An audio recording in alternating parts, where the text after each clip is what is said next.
అనేక రూపాల్లో సప్తమాతృకలుగా 9 రకాల రూపాలు మహాకాళి, మహాలక్ష్మి, మహాసరస్వతి, దుర్గా, ముత్యాలమ్మ, పోలేరమ్మ అనేక రకాలుగా రక్షిస్తుంది ఆ తల్లి.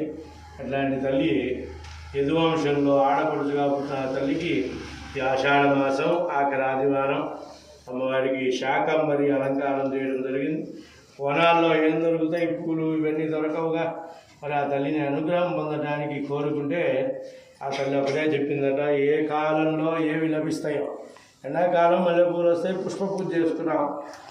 ఆషాఢ మాసంలో పత్రాలు కానీ పండ్లు కానీ కూరలు కానీ ఆనాటి వారందరూ కూడా అరణ్యాల్లో ఉండేవారు కనుక ఆ తల్లిని ఇప్పుడు పూలు పుయ్యవుగా వానలు పడేసరికి అందువల్ల అక్కడ ఉన్న పండ్లతోటే అలంకారం చేసి ఆ తల్లిని ఆరాధన చేశారు. పాడి పంటలంతా సుభిక్షంగా పండినాయి. కరువు కాలం వస్తే ఆ తల్లికి శాకంబరి అలంకారం చేయడం ఆనవాయితీగా వచ్చి వారు మన అందరూ కూడా ఆ తల్లి అనుగ్రహాన్ని పొందుతున్నాం. అట్నే ఈరోజు చూశాక యజ్ఞం గురువు యొక్క అనుగ్రహం.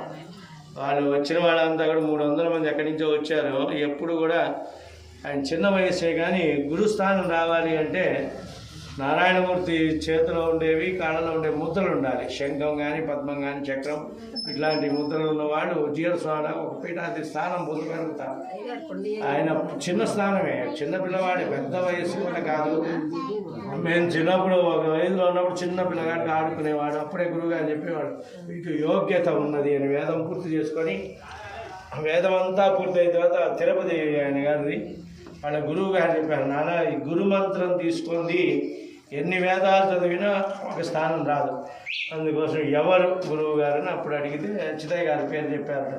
ఎందుకంటే దీపం దగ్గర ఉన్నవాడికి వెలుతురు తెలవదు, అట్లా మనకి ఆ విషయం తెలవదు.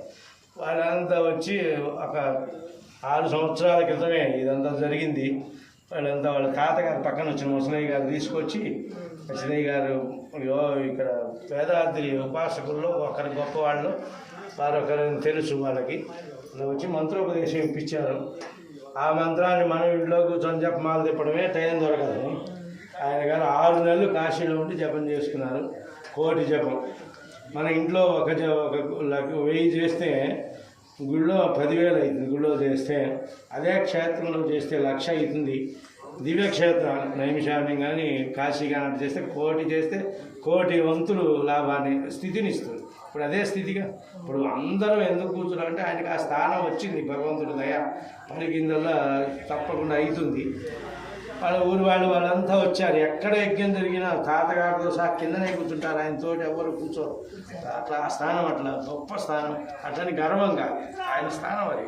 అట్లా ఒక్కడి బస్సు నడిపితే అందరం నిద్రపోవచ్చు. అట్లా ఆ స్థానంలో కూర్చొని ఆయన చేస్తూ వాళ్ళ ఆశ్చర్యం ఏంటంటే వాళ్ళ ఊరు వాళ్ళు చెప్పారు, మా స్వామి అండి చిన్నవాడైనా అందరం ఆయనకు మొక్కటమే కానీ ఆయన ఎవరికి మొక్కటం చూడలేదు. ఇప్పుడు అర్థమైందిగా. అచ్యుతయ్య గారికి సాష్టాంగ దండం పెట్టి